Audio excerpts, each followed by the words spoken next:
말씀 보겠습니다. 구약성경 이사야서 53장 1절로 6절까지 말씀이 되겠습니다. 구약성경 1032페이지입니다.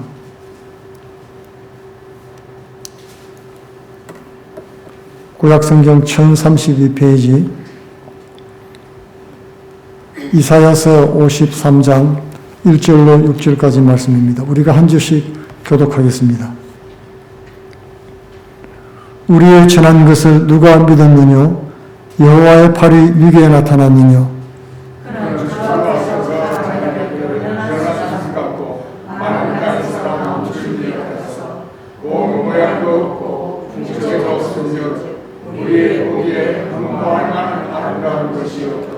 그는 멸시를 받아서 사람에게 실어버린 바 되었으며 간고를 많이 겪었으며 질고를 아는 자라. 마치 사람들에게 얼굴을 가리우고 보지 않음을 받는 자 같아서 멸시를 당하였고 우리도 그를 귀히 여기지 아니하였도다. 그는 실로 우리의 질고를 지고 우리의 슬픔을 당하였거늘 우리는 생각하기를 그는 질고를 받아서 하나님에게 맞으며 고난을 당한다 하였노라. 그가 찔림은 우리의 허물을 인하며 그가 상함은 우리의 죄악을 인함이라. 그가 징계를 받음으로 우리가 평화를 누리고 그가 채찍에 맞음으로 우리가 나음을 입었도다. 우리는 다 양 같아서 그릇 행하여 각기 제 길로 갔거늘 여호와께서는 우리 무리의 죄악을 그에게 담당시키셨도다. 아멘. 오늘 이 본문 말씀을 통해서 화해라고 하는 제목으로 은혜를 나누기를 원합니다. 우리는 작게는 의견 불일치로부터 시작해서 크게는 생명을 건 그런 대결이나 전쟁에 이르기까지 조화가 깨어진 그런 세상에서 살고 있습니다. 경쟁이나 대결 속에서는 마음의 안정도, 기쁨도, 행복도 누릴 수가 없지요. 서로가 경쟁하고 대결하고 있는 이상 적대감이나 미움과 공포 속에 살게 되는 것입니다. 이런 대결이 우리 사회에 퍼져나가서 폭력과 자살과 전쟁이 일상화되게 된 것입니다. 오늘날 정당과 정당 사이, 있는 자와 없는 자 사이에, 또 젊은이와 부모 세대 사이에 화해와 화목이 절실히 필요한 것입니다. 그렇지 않으면 우리 가정이나 공동체의 발전과 부흥을 기대할 수 없기 때문에 그렇습니다. 화해는 강제로 되지 않습니다. 폭력으로 이루어진 화평은 일시적인 것입니다. 폭력은 또 다른 폭력을 부르기 때문에 그렇습니다. 로마의 평화는 참된 평화가 아니었지요. 왜냐하면 폭력으로 이루어낸 그 평화는 그 평화를 유지하기 위해서 끊임없이 전쟁을 해야 했기 때문에 그런 것입니다. 그러므로 예수께서는 칼을 가지는 자는 다 칼로 망한다고 말씀했던 것입니다. 화해를 한다는 것은 진실한 대화의 과정이 필요합니다. 그러나 궁극적으로 이 화해라는 것은 참 사랑과 인내와 희생이 필요한 것입니다. 이 사실을 증명하신 분이 바로 우리 예수님이라고 말씀드릴 수가 있겠습니다. 예수님이 십자가에 달려 몸짓고 피 흘려 죽음으로 하나님과 인류가 화해를 할 수 있게 된 것입니다. 오늘날 하나님과 원수되고 가족과 원수되어서 사는 사람들이 얼마나 많이 있습니까? 오늘 본문 말씀을 통해서 화해를 원하시는 하나님의 뜻을 살펴보기를 원하는 것입니다. 첫째로 하나님과 화목하지 못했던 아담과 하와 우리 인류의 조상들이죠. 태초에 처음 사람이 지음받았을 때는 분쟁이나 대결이 없었습니다. 첫 사람이 살았던 에덴 동산은 어떤 상함이나 해함도 없는 그런 낙원이었던 것입니다. 그런데 하나님이 동산 각종 실과는 너희들이 먹되 선악을 알게 하는 나무는 먹지 말라고 하셨지요. 그리고 아담에게 내가 그것을 먹는 날에는 반드시 죽을 것이라고 경고의 말씀을 주었습니다. 그러나 뱀은 하와에게 너희가 그것을 먹는 날에는 네 눈이 밝아져서 하나님처럼 될 것이다. 선악을 알 줄 하나님이 아십니다. 그렇게 꾀었죠. 하와는 여기서 분수에 넘치는 탐욕을 품게 된 것입니다. 누구든지 분수에 넘치는 탐욕을 가지게 되면 파멸을 당하는 것입니다. 성경 야고보서 1장 15절에 욕심이 잉태한 적 죄를 낳고 죄가 장성한 적 사망을 낳는다고 말씀했던 것입니다. 하와는 분수에 넘치는 그런 욕심을 가졌기 때문에 선악을 알게 하는 나무 실과를 따먹고 남편 아담에게도 주어서 먹게 했습니다. 순종과 믿음을 깨뜨린 이 아담과 하와는 하나님과 불화하고 에덴 동산에서 쫓겨났습니다. 그리고 하나님과 원수된 이들에게는 저주가 임하기 시작했던 것입니다. 먼저 영적으로 그들에게 파멸이 찾아왔습니다. 하나님과 자유롭게 교통하던 사람들은 더 이상 하나님과 교통이 단절되고 말았습니다. 하나님의 영광이 그 심령에서 사라질 뿐 아니라 이제 하나님을 만나려면 죄사함을 받는 제사를 하나님 앞에 드려야 비로소 하나님을 만날 수 있게 됐던 것입니다. 자연 환경도 저주를 받았습니다. 땅은 가시와 엉겅퀴를 내지어 열심히 땅을 갈고 땀을 흘려야 비로소 겨우 먹고 살 수 있게 된 것입니다. 그들의 육체도 사형 선고를 받았습니다. 사람은 죽어서 이제는 그 육체는 흙으로 돌아가게 되었습니다. 이때부터 인간의 육체는 질병으로 파괴되기 시작한 것입니다. 이렇게 하나님과 원수된 사람들과 그 후손은 평안과 행복을 누릴 수가 없었습니다. 그 가정에도 불화가 일어났습니다. 결국 형 가인이 동생 아벨을 죽이는 살인사건이 일어나게 된 것입니다. 미움과 분노, 원한과 불안, 허무와 패배감, 죄책감과 죽음에 대한 두려움이 사람들의 마음을 짓누르기 시작했습니다. 하나님과 원수된 사람은 누구든지 이 저주를 피해갈 수가 없는 것입니다. 인간은 하나님을 바라보아야 살 수 있게 되어 있습니다. 하나님과 대적해서 참 행복을 누릴 수 있는 사람은 이 땅에 아무도 없습니다. 사람들은 그 사실을 모르고 있는 것입니다. 그러므로 인류 최대의 과제를 말하자면 하나님과 먼저 화목하는 것입니다. 하나님과 화목하지 않은 사람은 이 땅에서 무가치하게 살다가 영원히 멸망을 당할 수밖에 없습니다. 그러면 누가 하나님과 화목하게 될 수 있도록 우리 인간들을 구원해낼 수가 있겠습니까? 그것은 바로 두 번째로 우리를 위해서 화목 제물이 되신 예수님뿐인 것입니다. 예수님은 인간을 하나님과 화목시키기 위해서 화목 제물로 이 땅에 왔습니다. 이스라엘의 제사 중에 화목제사라는 것이 있습니다. 감사제의 일종이지요. 이 화목제사의 특징은 제물의 고기를 나누어 먹는 거예요. 다른 제사는 제물의 고기를 하나님 앞에 태워드립니다.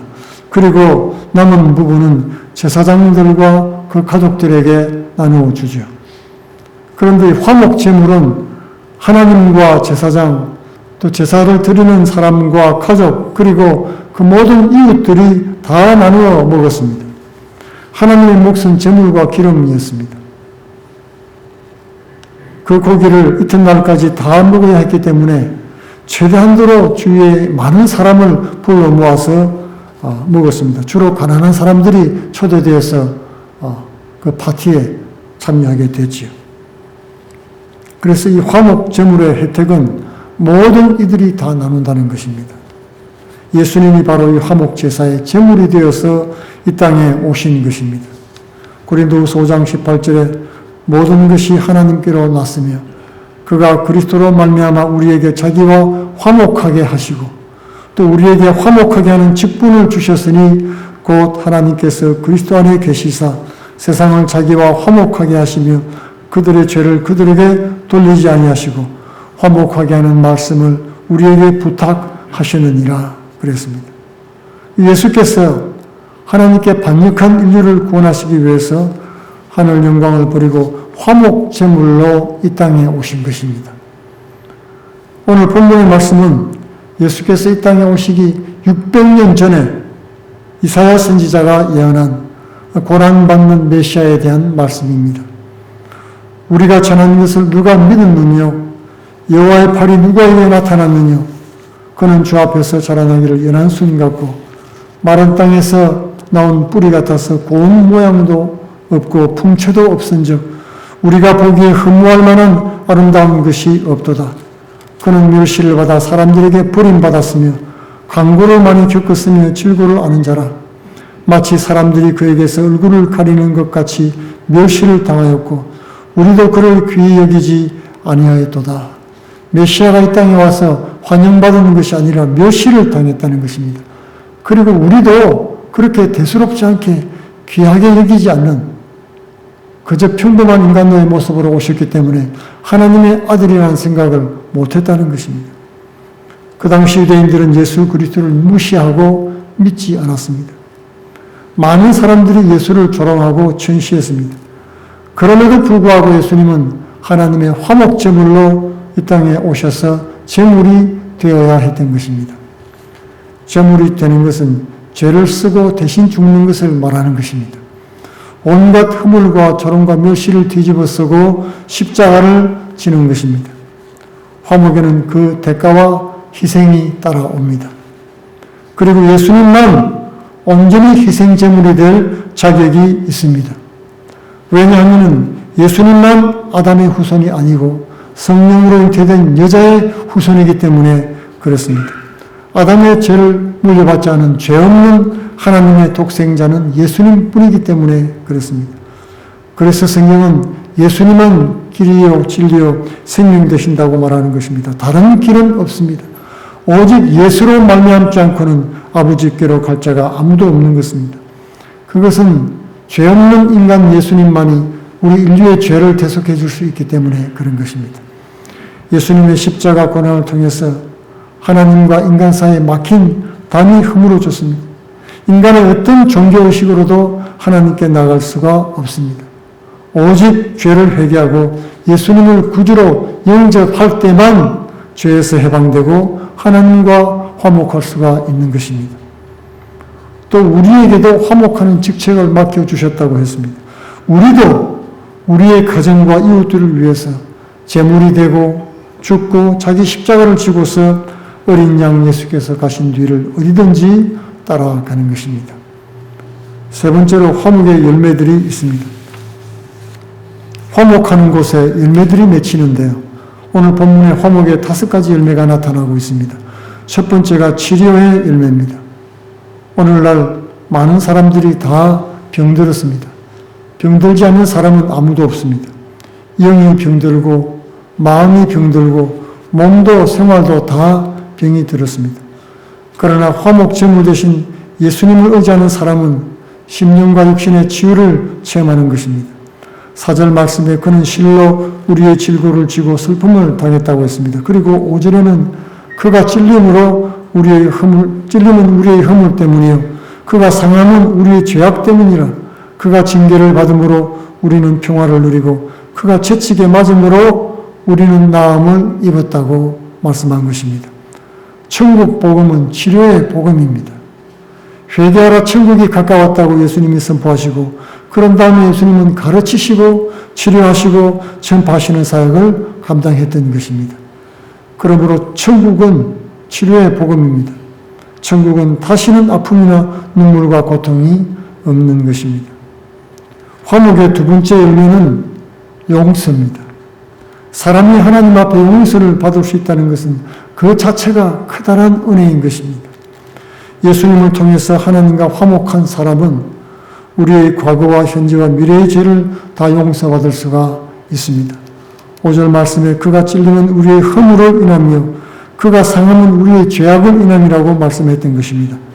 화목의 셋째 열매는 평화입니다. 이사야 선지자는 그가 징계를 받음으로 우리는 평화를 누린다고 말씀했던 것입니다. 화목한 가정과 공동체는 평화가 있습니다. 우리가 하나님과 화목할 때 이 세상에서 얻을 수 없는 놀라운 평화를 맛보고 얻게 되는 것입니다. 하나님을 버리고 평화를 만들겠다는 것은 거짓 평화에 불과합니다. 하나님을 떠난 인생에게는 평화와 안식은 없습니다. 화목의 네 번째 열매는 운명과 환경을 변화시키는 하나님의 복인 것입니다. 성경 갈라디아서 3장 13, 14절에는 그리스도께서 우리를 위하여 저주를 받은 바 되사 율법에서 저주에서 우리를 속량하셨으니 기록된 바 나무에 달린 자마다 저주 아래 있는 자라 하였습니다. 이는 그리스도 예수 안에서 아브라함의 복이 이방인에게 미치게 하고 또 우리로 하여금 믿음으로 말미암아 성령의 약속을 받게 함이라고 했던 것입니다. 하나님과 화목한 사람이 들에 나가면 들이 복을 받습니다. 떡반죽 그릇을 만지면 떡반죽 그릇이 복을 받는다는 것입니다. 그러나 하나님과 화목하지 못한 사람은 복된 환경을 다 황폐하게 만들고 마는 것입니다. 오늘날 범지구적으로 일어나는 환경지향은 하나님과 화목하지 못한 인류에게 회개를 촉구하는 화목의 메시지인 것입니다. 이 화목의 5번째 열매는 의로움이라고 말할 수 있겠습니다. 이사야 53장 11절에는 그가 자기 영혼에 수고한 것을 보고 만족하게 여길 것이라.